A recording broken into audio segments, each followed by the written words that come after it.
നിയമസഭാ തെരഞ്ഞെടുപ്പ് അടുത്തതോടെ ഇസ്ലാമിക മതമൗലികവാദികൾ സമ്മർദ്ദ നീക്കങ്ങൾ സജീവമാക്കിയിരിക്കുകയാണ്. മലപ്പുറം ജില്ലാ വിഭജനവും ഇസ്ലാമിക രീതികൾക്കനുസരിച്ചുള്ള സ്കൂൾ സമയ മാറ്റവും ഉന്നയിച്ച് സമ്മർദ്ദതന്ത്രം പയറ്റുന്ന സമസ്ത നീക്കത്തോട് ഇടതുവലത് മുന്നണികൾ എങ്ങനെ പ്രതികരിക്കുമെന്നതാണ് രാഷ്ട്രീയ കേരളം ഉറ്റുനോക്കുന്നത്. സ്കൂൾ സമയ മാറ്റത്തിലും ജെൻഡർ ന്യൂട്രൽ യൂണിഫോമിലും അടക്കം സമസ്തയുടെ എതിർപ്പിന് മുന്നിൽ സർക്കാർ കീഴടങ്ങിയിരുന്നു. വിവരങ്ങളുമായി അനഘ ഹർഷനാണ് ചേരുന്നത്. അനഘ, ഈ സ്കൂൾ സമയ മാറ്റത്തിലൊക്കെ നമ്മുടെ സർക്കാർ എടുത്ത നിലപാട് എങ്ങനെയൊക്കെ തലവലിച്ചു എന്നുള്ളതൊക്കെ നമ്മൾ കണ്ടതാണ്. എന്തായാലും ഈ തെരഞ്ഞെടുപ്പൊക്കെ അടുത്തിരിക്കുന്ന സമയത്ത് ഇവർ ഈ മലപ്പുറം ജില്ല വിഭജിക്കണം എന്നതടക്കമുള്ള ആവശ്യങ്ങൾ സമസ്ത ഉന്നയിക്കുമ്പോൾ എന്ത് നിലപാടായിരിക്കും സ്വീകരിക്കുക? അനഘ പറയൂ.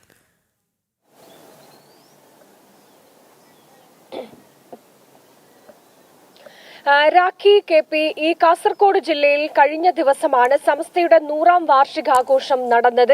ഈ ആഘോഷ പരിപാടിയിലാണ് കൃത്യമായി ഒരു അജണ്ട സെറ്റ് ചെയ്തുകൊണ്ട് തങ്ങൾക്ക് ഇത്ര ആവശ്യങ്ങളുണ്ട് എന്ന് പറഞ്ഞുകൊണ്ട് സമസ്ത ഒരു പ്രമേയം ഇറക്കിയിരിക്കുന്നത്. ഈ പ്രമേയത്തിൽ പറഞ്ഞിരിക്കുന്ന കാര്യങ്ങളൊന്നും തന്നെ കേരള സമൂഹത്തെ സംബന്ധിച്ച് നിസ്സാരമായിട്ടുള്ള കാര്യങ്ങളല്ല. ഏറ്റവും ആദ്യം ഇവർ ഉന്നയിച്ച കാര്യം എന്ന് പറയുന്നത് മലപ്പുറം ജില്ലയെ വിഭജിക്കണമെന്നാണ്. മറ്റൊന്ന്, വെള്ളിയാഴ്ച പരീക്ഷകൾ പാടില്ല, ക്ലാസ് പാടില്ല എന്നുള്ളതാണ്. മറ്റൊന്ന്, പെരുന്നാളിന് അവധി വേണം.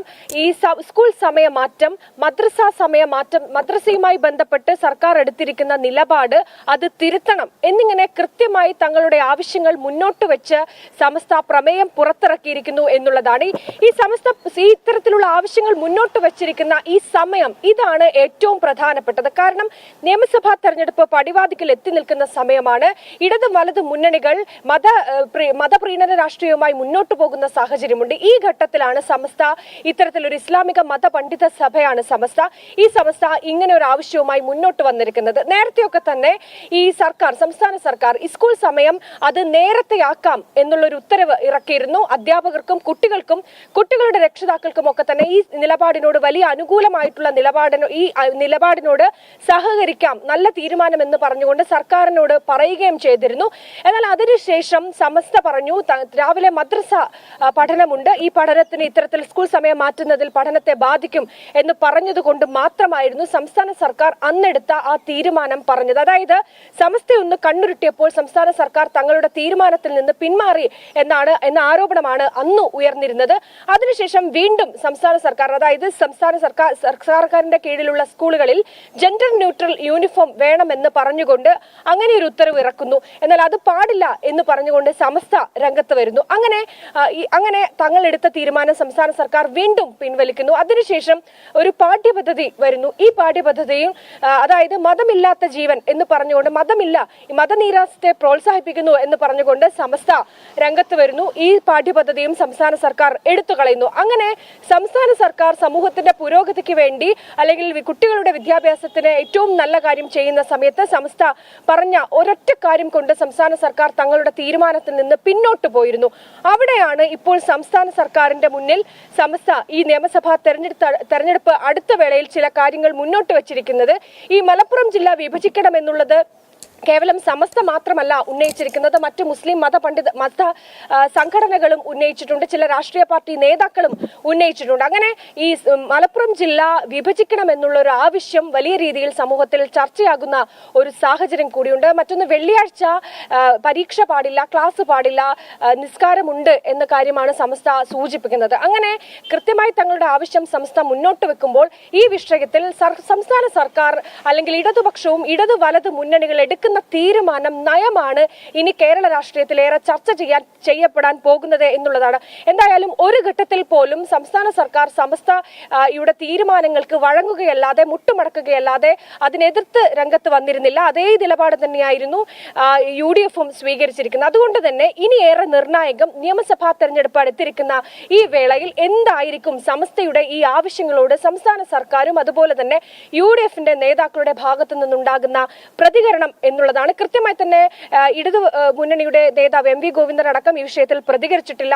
പ്രതിപക്ഷ നേതാവ് വി ഡി സതീശനും സമസ്തയുടെ ആവശ്യങ്ങളോട് പ്രതികരിച്ചിട്ടില്ല. എന്നാൽ വരും മണിക്കൂറുകൾ, വരും ദിവസം ഇത്തരത്തിലൊരു പ്രതികരണം ഉണ്ടാകും എന്നുള്ളത്, അതാണ് ഇനി രാഷ്ട്രീയ കേരളം ഉറ്റുനോക്കുന്നത്. രാഖി, ഇവിടെ അനഘ പറഞ്ഞതുപോലെ തന്നെ ഈ നിയമസഭാ തെരഞ്ഞെടുപ്പ് അടുത്ത സമയത്താണ് ഈ ഇടതിന്റെയും വലതിന്റെയും രാഷ്ട്രീയ പ്രീണന നയമുള്ളത്. എനിക്ക് തോന്നുന്നു രാഖി നേരത്തെ പറഞ്ഞതുപോലെ തന്നെ ഇതിൽ ആര് മുൻപന്തിയിൽ എന്നുള്ളൊരു മത്സരമാണെന്ന് തോന്നുന്നു അല്ലേ, ഈ ന്യൂനപക്ഷങ്ങളെ പ്രീണിപ്പിക്കാൻ. കാരണം അവരുടെ വോട്ട് ഉറപ്പിക്കണമല്ലോ. പ്രത്യേകിച്ച് ഈ മലബാർ മേഖലയിലേക്ക് വരുമ്പോൾ ഈ മുസ്ലിം വോട്ടുകൾ അത്രത്തോളം നിർണായകമാണ്. അവിടെയാണ് ഇടതായാലും വലതായാലും കണ്ടുവച്ചിരിക്കുന്നത്. ഈ സമസ്തയുടെ നിലപാടുകൾ, മുഖ്യമന്ത്രിയുടെ വാക്കുകൾ തന്നെ കടമെടുത്ത് നോക്കിക്കഴിഞ്ഞാൽ പല സാമൂഹിക പ്രസക്തമായ വിഷയങ്ങളുമാണ് സമസ്ത ഇടപെടുന്നത്. അവരുടെ വാക്കുകൾ അത്രത്തോളം ശ്രദ്ധേയമാണ് എന്ന രീതിയിലുണ്ട്. അതായത് എന്തും പറഞ്ഞോട്ടെ, ഞങ്ങളുണ്ട് കൂടെ, നിങ്ങൾ എടുക്കുന്ന നിലപാടുകൾക്കൊപ്പം ഞങ്ങളുണ്ട് എന്ന നിലപാട് തന്നെയാണ് ഇടതുപക്ഷം നിലവിൽ സ്വീകരിച്ചുകൊണ്ടിരിക്കുന്നത് അല്ലേ?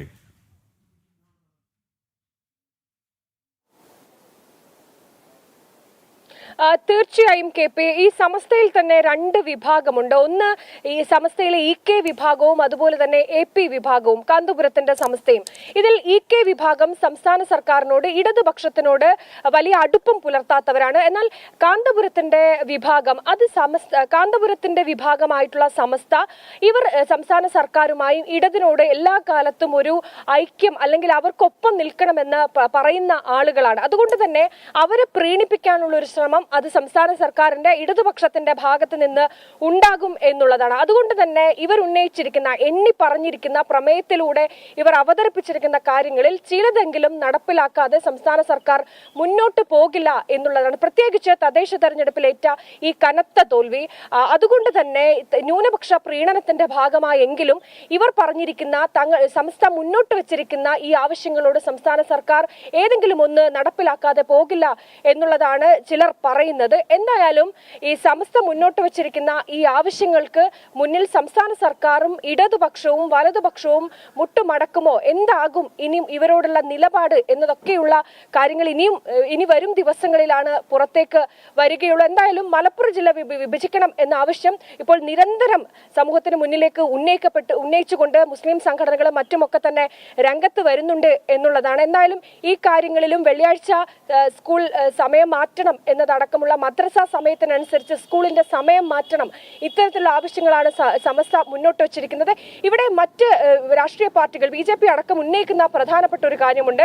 ഈ വെള്ളിയാഴ്ച ഒരു മതവിഭാഗത്തിന് മാത്രമാണ് ഇത്തരത്തിൽ ക്ലാസുകളും പ്രാർത്ഥനയും ഒക്കെ ഉള്ളത്. ഇത് ജനാധിപത്യ രാജ്യമാണ്, മതേതര സമൂഹമാണ്. അങ്ങനെ ഒരു മതവിഭാഗത്തിന് വേണ്ടി ഏതെങ്കിലും തരത്തിൽ സംസ്ഥാന സർക്കാരിന്റെ ഭാഗത്തുനിന്ന് പ്രീണനത്തിന്റെ ഭാഗമായി ഒരു നീക്കമുണ്ടായാൽ അതിനെ കൃത്യമായി എതിർക്കും എന്നുള്ളതാണ്. കാരണം ഇതൊരു മതേതര സമൂഹമാണ്. ഒരു മതത്തെ മാത്രം പ്രീണിപ്പിച്ചുകൊണ്ട് മുന്നോട്ട് പോകുന്നത് അനുവദിക്കാൻ കഴിയില്ല എന്നതടക്കമുള്ള കാര്യങ്ങൾ BJP അടക്കം ഉന്നയിക്കുന്നുണ്ട് എന്നുള്ളതാണ്. എന്തായാലും ഈ നിയമസഭാ തെരഞ്ഞെടുപ്പ് മുന്നിൽ കണ്ടുകൊണ്ട് തന്നെയായിരിക്കാം ഒരുപക്ഷെ സമസ്ത തങ്ങളുടെ ഇത്തരത്തിൽ ഉള്ള ആവശ്യങ്ങൾ കൃത്യമായി പ്രമേയത്തിലൂടെ ഉന്നയിച്ചിരിക്കുന്നത് എന്നുള്ളതാണ് കെ പി. സർ, തന്നെയാണ് ഈ തെരഞ്ഞെടുപ്പ് അടുക്കുമ്പോൾ വോട്ടുറപ്പിക്കാനുള്ള ഒരു തത്രപ്പാടിലാണ്, ഒരു വേഗതയിലാണ് പ്രീണനത്തിന് മത്സരിക്കുകയാണ്.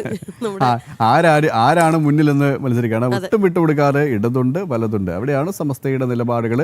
ഒന്ന് നോക്കൂ, പിന്നെ രാഗി, ഒരു ജില്ല വിഭജിക്കുക, അതും മതത്തിന്റെ പേരിൽ വിഭജിക്കുക, ഭാരതത്തിലാണ് ഇതൊക്കെ സംഭവിക്കുന്നത്.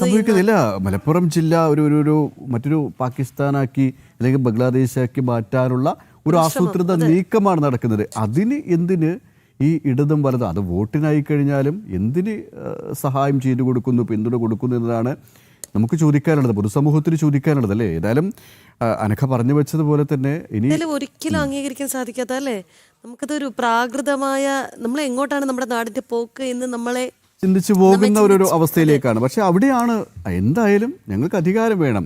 ഒരാൾക്ക് അധികാരത്തിൽ കടിച്ചു തൂങ്ങി നിൽക്കണം, മറ്റുള്ളവർക്ക് അധികാരത്തിലേക്ക് തിരിച്ചു വരണം. അതിനിടയിൽ വിട്ടുപോകുന്നത് സാധാരണക്കാരായ നമ്മളെപ്പോലുള്ളവരാണ്, മനുഷ്യരാണ് എന്നതാണ് യാഥാർത്ഥ്യം.